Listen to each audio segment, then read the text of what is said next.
महादेवी धरती की ओर मेरे प्रस्थान की भूमिका बन गई। मेरे मानव अवतार की घड़ी निकट आ गई। अब और विलंब नहीं कर सकता। और मैं कमल नयन, आप मुझे एकाकी छोड़कर चली जाएंगी? और मैं शीर्ष नगर की लहरें गिनती रह जाऊंगी?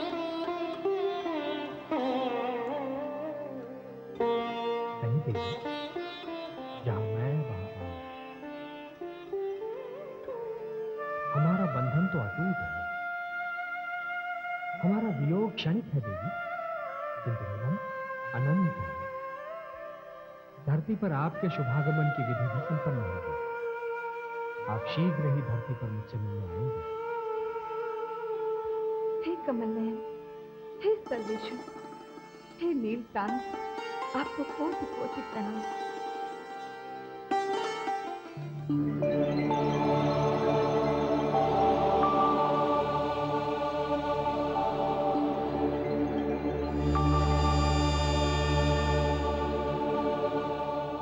स्वामी, स्वामी, स्वामी, इतना व्यस्त तो मैंने आपको पहले कभी नहीं देखा स्वामी। भाग्य लेख लिखना तो आपका नित्य का कार्य है, परंतु आज किसका भाग्य लिख रहे हैं आप, जो आप स्वयं अपने ही लिखे में खो गए? आपको जो कष्ट हुआ उसके लिए मैं क्षमा चाहता हूँ देवी, किंतु आपने सत्य ही कहा कि मैं स्वयं अपने लिखे में ही खोसा गया था। उसी का तो कारण जानना चाहती हूँ मैं। आज किसका भाग्य लिख रहे हैं आप? हे देवी, धरती पर 3 नारियां पुत्रों को जन्म देने वाली हैं।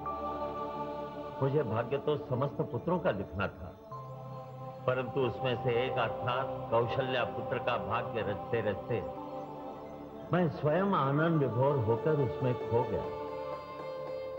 हे देवी, कौशल्या पुत्र राम मानव रूप में वो देवता होगा जो मानव के परस्पर संबंधों का उदाहरण प्रस्तुत करेगा, ऐसा उदाहरण जो पहले किसी ने प्रस्तुत नहीं किया।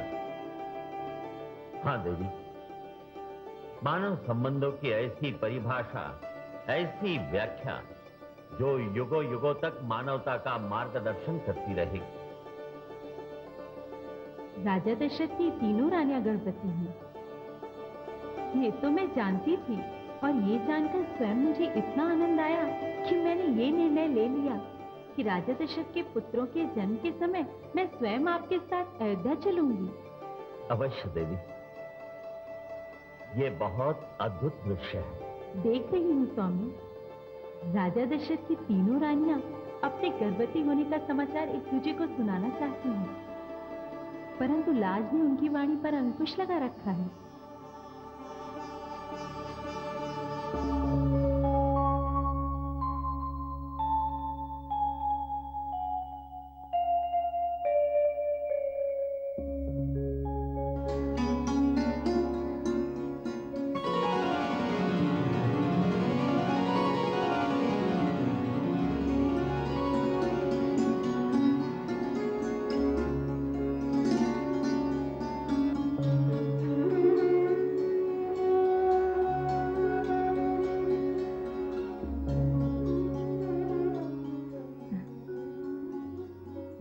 मैं समझ गई दीदी, दीप जलाने का अर्थ क्या है।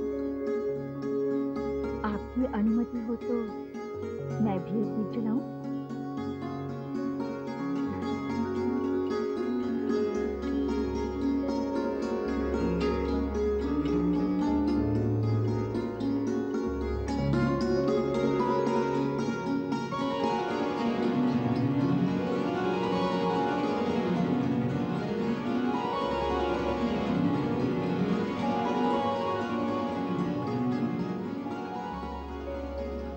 महाराज के भवन को प्रकाशमय बनाने में मैं भी अपना योगदान देना चाहती हूँ।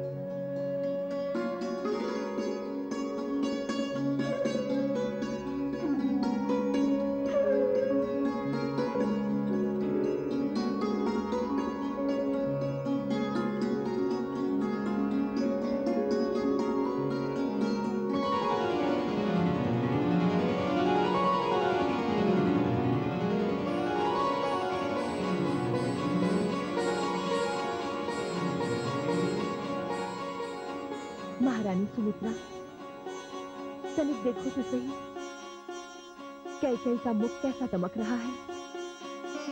मेरी तो आंख नहीं ठहर पा रही इसके सुंदर मुखड़े पर। आप दोनों ये इसलिए कह रही हैं क्योंकि आपके नेत्र अपना अपना मुख नहीं देख सकते। मैं देख सकती हूँ। आप दोनों के मुख ही अपने अद्भुत प्रकाश से मुझे चकाचौंध कर दे रहे हैं।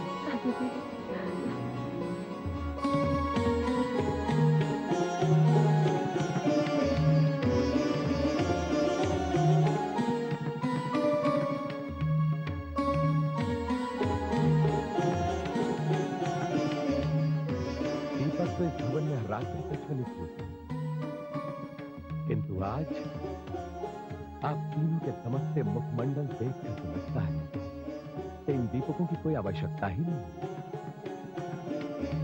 आज इस भवन में ऐसा उजाला है मानो धरती पर सूर्य और चंद्रमा उतर आए।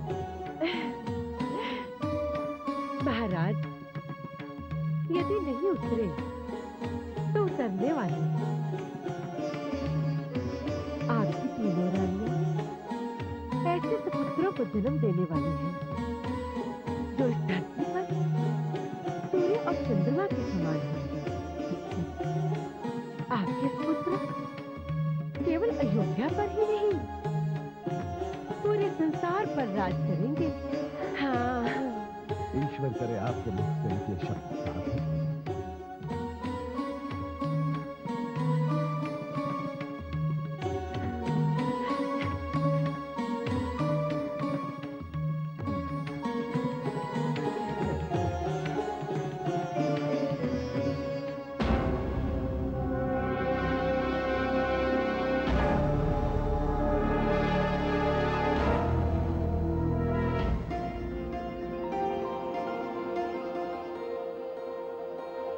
कमल नयन, आपको इतना आनंद विभोर मैंने पहले कभी नहीं देखा। आज तो आप आनंद से झूम रहे हैं। हाँ महादेवी, धरती पर चैत्र मास का आगमन होने वाला है और पृथ्वी पर मेरे आगमन की प्रतीक्षा इसी चैत्र मास में होगी। मेरी मानव लीला का आरंभ होते ही आपको भी अपनी भूमिका निभाने के लिए धरती पर अवतरित होना पड़ेगा। तो मुझे भी उस क्षण की प्रतीक्षा करनी होगी जब राजा जनक अपने हाथों में हल थाम लेंगे।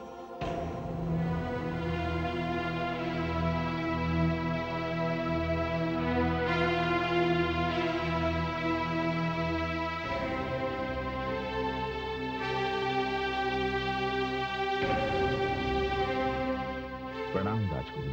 आयुष्मान भव। विराजिए।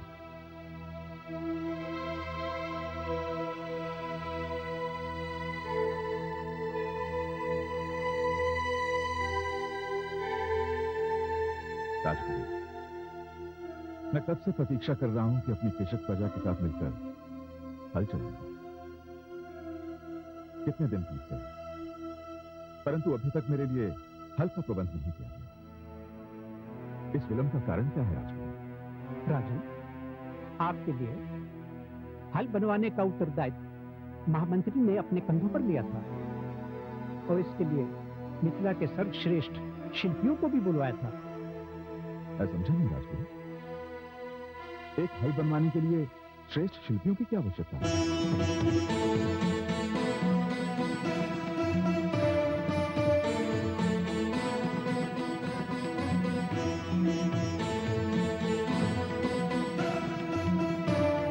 मिथिला नरेश की जय हो।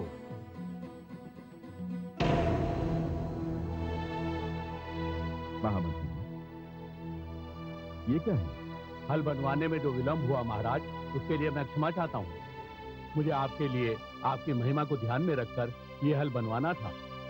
विलंब का यही कारण है महाराज। ये आप क्या परिहास कर रहे हैं महामंत्री जी? भला मैं ये स्वर्ण हल चलाऊंगा?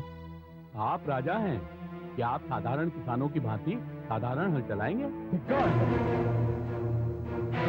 धिक्कार है ऐसे राजा को जो अपने किसानों का दुख और उनकी दुर्दशा को भूलकर स्वयं ये सोने का हल चलाएगा। महामंत्री जी, जब तक मैं अपने राज्य के कृषकों के लिए ऐसा सोने का हल नहीं बनवा पाता, तब तक मैं स्वयं को भी इसका अधिकारी नहीं समझता। जाइए जाइए और जाकर मेरे लिए भी उसी प्रकार का हल बनवाइए तो मेरे राज्य के कृषक चलाते। जाइए। आज्ञा महाराज। चलिए।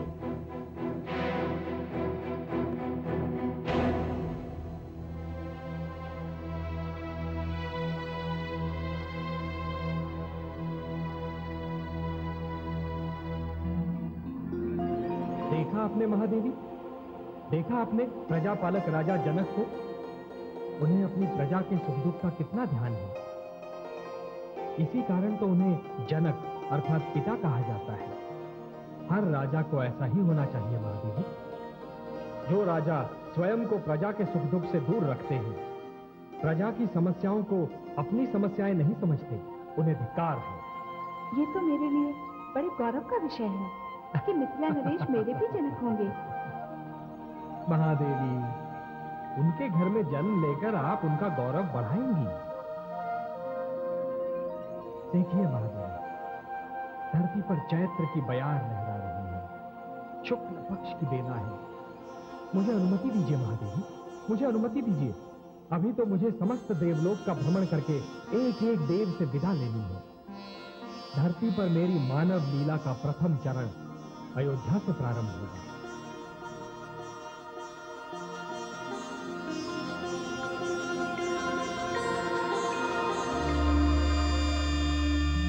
नारायण नारायण। हे लक्ष्मीपति, मैं पृथ्वी पर आपकी यात्रा का अभिनंदन करता हूं। आपने सिद्ध कर दिया कि आपको धरती और मानव के कल्याण की कितनी चिंता रहती है। हे जगदीश्वर, पृथ्वी वाले अज्ञान के अंधकार में आपको भूल सकते हैं, किंतु आप पृथ्वी को दिया हुआ अपना वचन नहीं भूल सकते। ओम पूर्णमदः पूर्णमिदं पूर्णात् पूर्णमुदच्यते पूर्णस्य पूर्णमादाय पूर्णमेवावशिष्यते।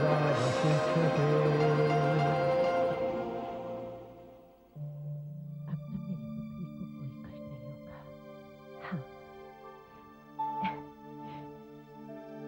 पुत्री, देख, मैंने तेरे लिए औषधि बनाई है। इसका प्रयोग करने से तुम्हें तनिक भी प्रसव पीड़ा नहीं होगी। हाँ। धन्यवाद भाई माँ। आप मेरा कितना ध्यान रखती हैं। क्यों ना रखूं? माँ बनकर पाला है तुम्हें। वर्षों इन हाथों का झूला बनाकर झुलाया है तुम्हें। अपनी कोख से जन्म ना दिया तो क्या हुआ? तुम्हारे पोषण का कष्ट तो झेला है ना बेबी। ये लेकर दोनों। आपने दीदी कौशल्या और दीदी सुमित्रा को भी औषधि दी। क्यों दूं? उनके पास अपनी धाइयां है ना, वो दे देंगी। नहीं भाई माँ, वे दोनों मेरे लिए सगी बहनों के समान हैं। मेरे पास जो भी होगा वो मैं उनसे बांटूंगी। उन दोनों ने जो मुझे स्नेह दिया है, वो मेरे जीवन का सबसे मूल्यवान धन है।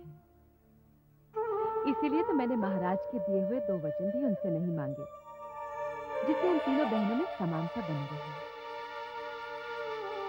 तू बहुत भोली है पुत्री। नहीं भाई माँ, यही मेरा कर्तव्य है। मैंने तो महाराज को भी अपने पास रुकने नहीं दिया, उन्हें दीदी कौशल्या के पास भेज दिया। आप ये लेप मेरी दोनों बहनों को भी दीजिए। जाती हूँ।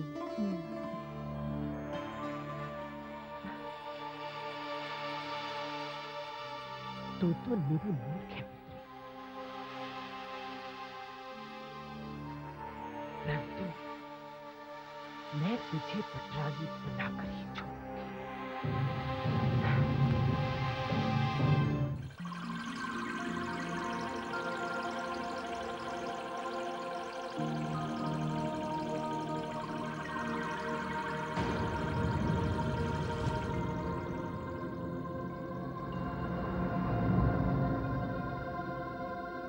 प्रणाम है आदि प्रजापति।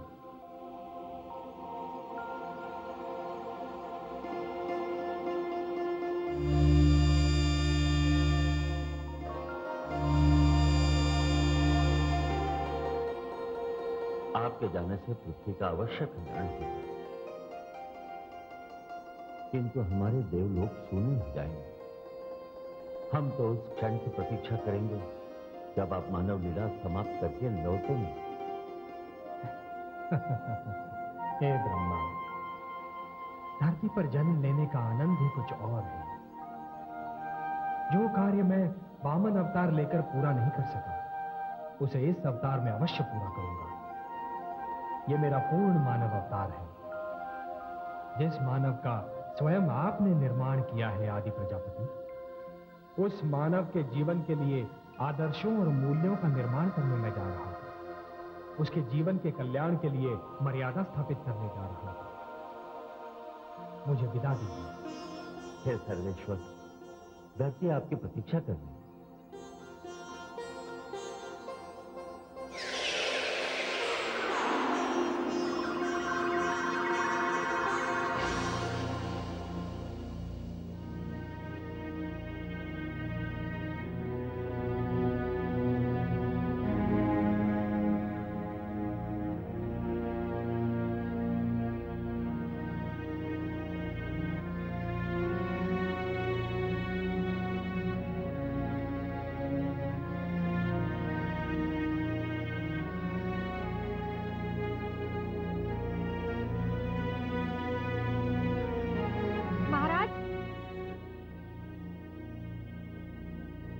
जय हो।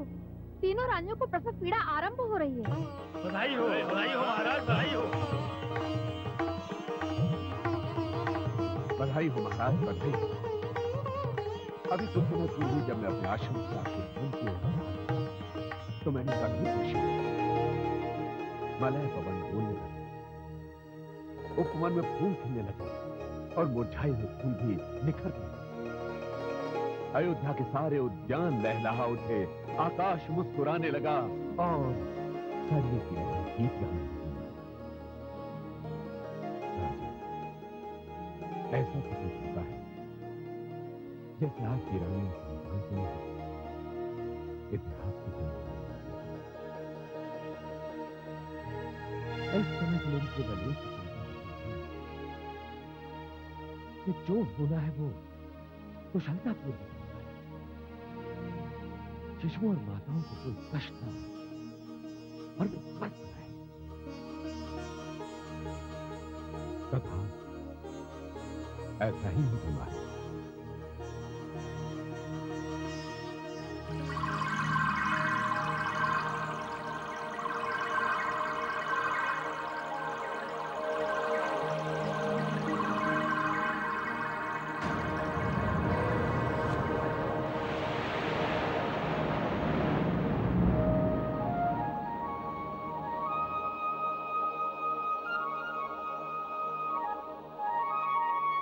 हे लक्ष्मीपति, आपके धरती पर अवतरित होने का शुभ समाचार सुनकर हम सभी देवताओं ने निर्णय किया है कि हम भी धरती पर जन्म लेंगे और आपकी लीला में यथाशक्ति योगदान करेंगे।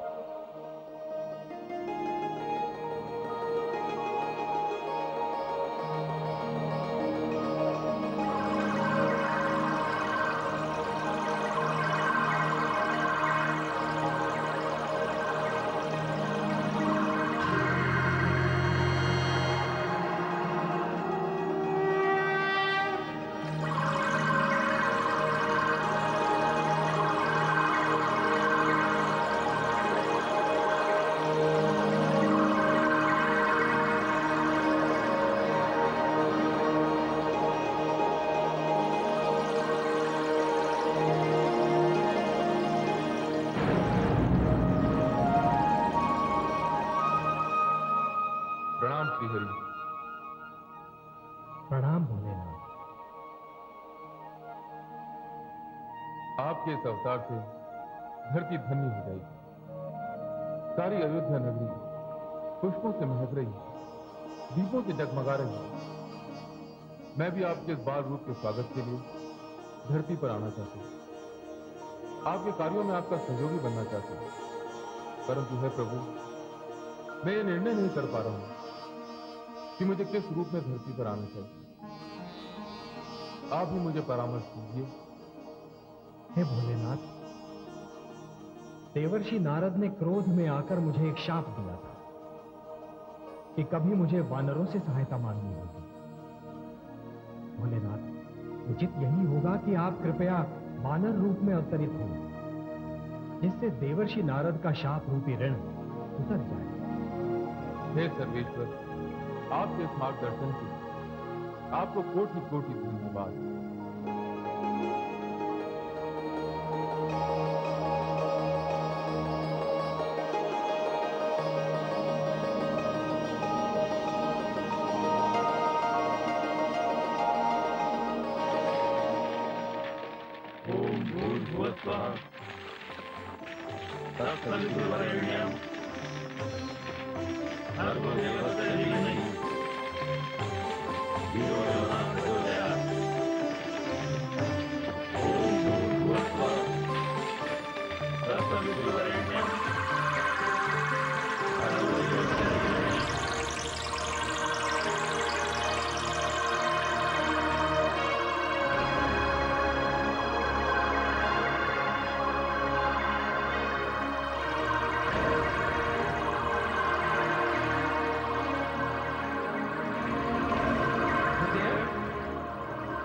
ये तो अद्भुत दृश्य है।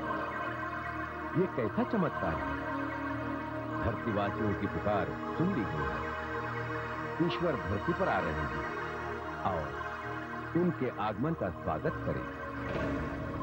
शांताकारं भुजगशयनं पद्मनाभं सुरेशं।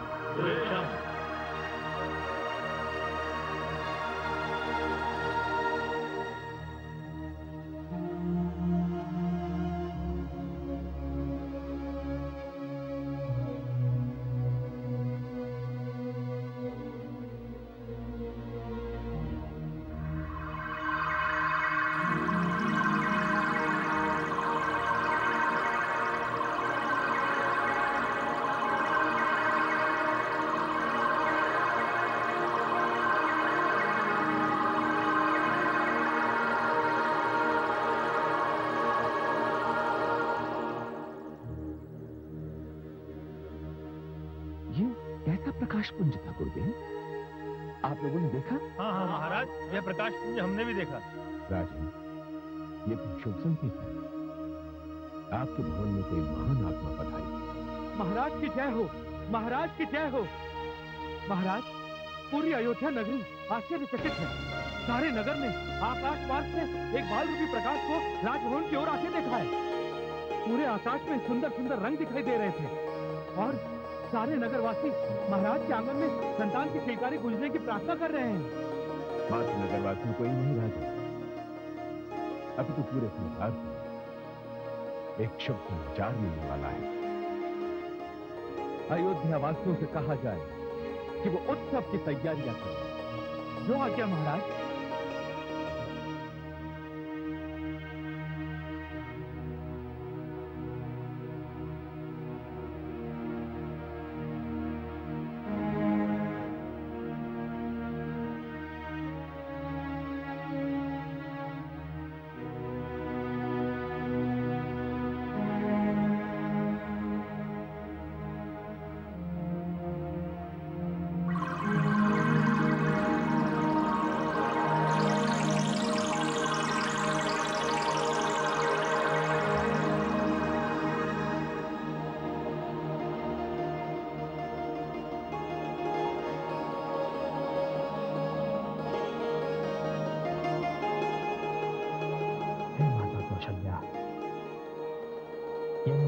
सौभाग्य है कि मैं आप जैसी देवी की कोख से जन्म लेने वाला हूं। मैं मानव कल्याण हेतु धरती पर अवतरित हो रहा हूं माता, और आज मेरे हर्ष की कोई सीमा नहीं है। हे माता, ये तो आप स्वयं नहीं जानती कि आप देवी शतरूपा का अवतार हैं और मेरे पिताश्री स्वयं मनु हैं, जो इस बार महाराज दशरथ बनकर अवतरित हुए हैं। हे माता, मैं इस पृथ्वीलोक के प्रथम पुरुष और प्रथम नारी के घर जन्म ले रहा हूं और आपकी ममता और स्नेह के लिए तरस रहा हूं। हे कौशल्या, मैं आप दोनों के पुत्र के रूप में एक आदर्श पुत्र का उदाहरण स्थापित करूंगा और मर्यादा पुरुषोत्तम कहलाऊंगा। मेरा प्रणाम स्वीकार कीजिए माता।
जय हो महाराज।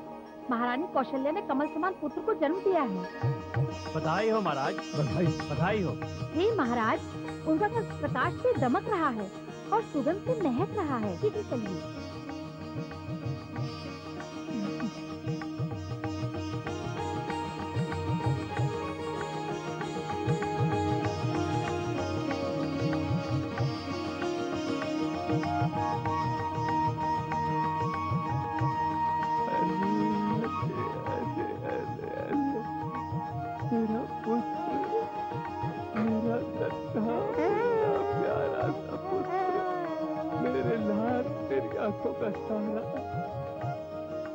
मुझे पिताश्री कहकर पुकारने वाला मेरा पुत्र आ गया तू। हे ईश्वर, हे परमेश्वर, तूने मुझे पुत्र रत्न प्रदान कर मेरे जीवन की अमावस्या पूर्णिमा के चंद्र सा जगमगा दिया। धन्य हो गया प्रभु, अयोध्या धन्य हो गई। मेरा पुत्र, मेरा उत्तराधिकारी, मेरे लाल।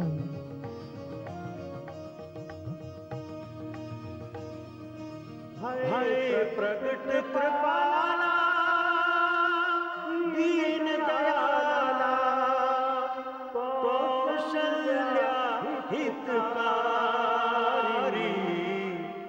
हर्षित महतारी, मुनि मनहारी, अद्भुत रूप विचारी, लोचन अभिरामा, तनु घनश्यामा, निज आयुध भुज चारी, भूषण बनमाला, नयन विशाला, शोभा सिंधु खरारी।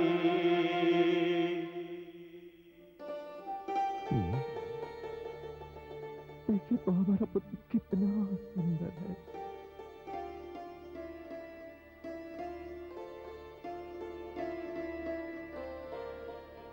हमारी ज्येष्ठ रानी ने हमें ज्येष्ठ पुत्र भी प्रदान कर दिया। आपने हमारे जीवन को एक सुखद कोलाहल से भर दिया है। आपने हमारे रघुकुल को वो दीपक प्रदान कर दिया जिसके प्रकाश में हमारा वंश यहां से आगे बढ़े। प्रिया, आप चाहें तो इस समय हमसे कुछ भी मांग सकते, कुछ भी। मुझे जो मांगना था बिन मांगे मिल गया। आपके अधरों पर जो मुस्कान है, नेत्रों में जो चमक है, मुख पर हर्ष की जो लालिमा है, मैं ईश्वर से वही मांगा करती थी। आज आपको देखा तो लगा भगवान ने मेरी सुन ली। मुझे सब कुछ दे दिया। प्रणाम महाराज। प्रणाम महारानी जी। महर्षि और महामंत्री जी पधारे हैं।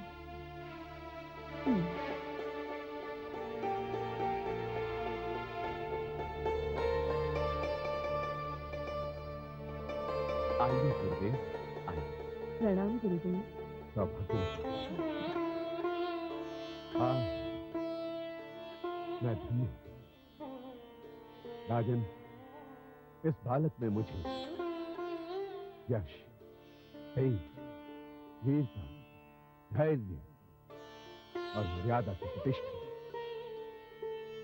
तथा चरित्र की महानता का प्राण रूप दिखाई दे रहा है। अब मुझे ज्ञात हुआ कि अयोध्या में अचानक ही वसंत क्यों छा गया। उसका कारण क्या है? गुरुदेव, एक संतानहीन पिता को पुत्र जन्म पर जो हर्ष होता है वो तो मुझे है ही, किंतु न जाने क्यों मुझे ऐसा लग रहा है कि मेरा ये नवजात शिशु पुत्र से कुछ बढ़कर है। कौन है ये समझने में मैं असमर्थ हूं। आपको समझने की आवश्यकता ही नहीं है राजन। ये बालक स्वयं समझा देगा कि ये कौन है, क्या है। गुरुदेव, मैं अपने इस पुत्र का कोई ऐसा नाम रखना चाहता हूं जिसे संसार कभी भूल न पाए। अवश्य राजन, आज चैत्र मास के शुक्ल पक्ष की नवमी तिथि है। पुनर्वसु नक्षत्र है और कर्क लग्न में राजमहिषी कौशल्या ने इस अनन्य बालक को जन्म दिया। इसके स्वयं के ग्रह भी महान है। इस समय सूर्य, मंगल, गुरु, शुक्र, शनि, ये सभी ग्रह अपने उच्च स्थान पर हैं। आपके घर में साक्षात ब्रह्म ने जन्म लिया है। इस बालक का नाम राम के अतिरिक्त और कोई नहीं है।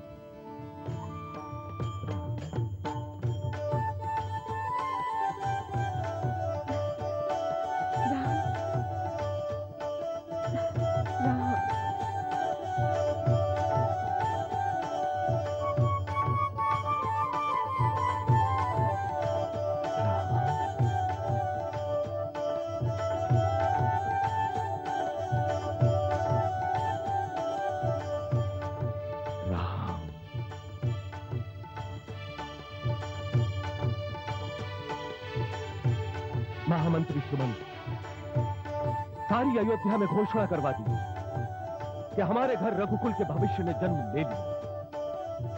अयोध्या के भावी नरेश ने जन्म ले लिया। राम ने जन्म ले लिया।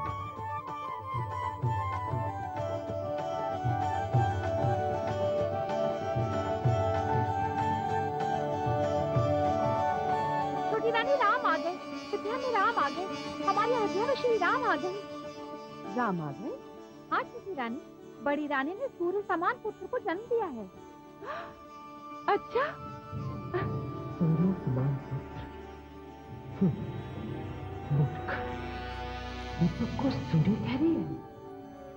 सूर्य बोलेगा कैकेयी के गर्भ से उदय होगा। उसने उदय होने में दुनिया का नष्ट कर दिया। पर जब वो निकलेगा तो सारे दीपक उसके प्रकाश के आगे मंद पड़ जाएंगे। उसका नाम राम रखा है? हाँ छोटी रानी, महर्षि ने उसका नाम यही रखा है। कितना प्यारा नाम है। हम सब तो ये नाम सुनते ही झूम उठे। राजभवन में चारों ओर राम की ही नाम की माला जप रहे हैं लोग। मुझसे रहा नहीं जा रहा है। मैं भी तो देखूं अपने राम को। मुझसे धैर्य नहीं हो रहा है। चल, मुझे ले चल वहां। अरे अरे, तुम्हें अपनी अवस्था का तनिक भी ध्यान नहीं? इस अवस्था में ये झटके से उठना बैठना, दौड़ने भागने का प्रयास करना हानिकारक हो सकता है। भाई माँ, इस समय मेरे हर्ष की कोई सीमा नहीं है। मैं अपनी बहन के पुत्र के दर्शन किए बिना नहीं रह सकती। आप जानती हैं राम ने मुझे क्या बना दिया है? क्या बना दिया है जो तुम इतनी उतावली हो रही हो? भाई माँ, राम ने मुझे माँ बना दिया है और जब तक मैं उसका मुख नहीं देख लेती मुझे चैन नहीं मिलेगा। चल चल, मुझे अभी वहां ले चल। तूने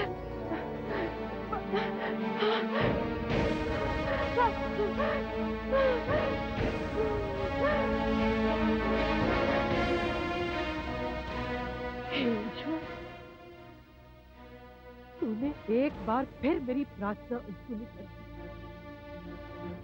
मैं तेरे आगे कितना गिड़गिड़ाई कि सबसे पहले संतान मेरी पुत्री को ही देना, किंतु हर समय तुम मेरी प्रार्थना सुनते समय ही बहरा क्यों हो जाता है? तू मेरा नाम भी मंत्रा है, मंत्रा। मैं अपनी पत्नी को इस राजभवन में सर्वश्रेष्ठ स्थान दिलाए बिना हार नहीं मानी, और एक दिन मैं ये करके दिखाऊंगी।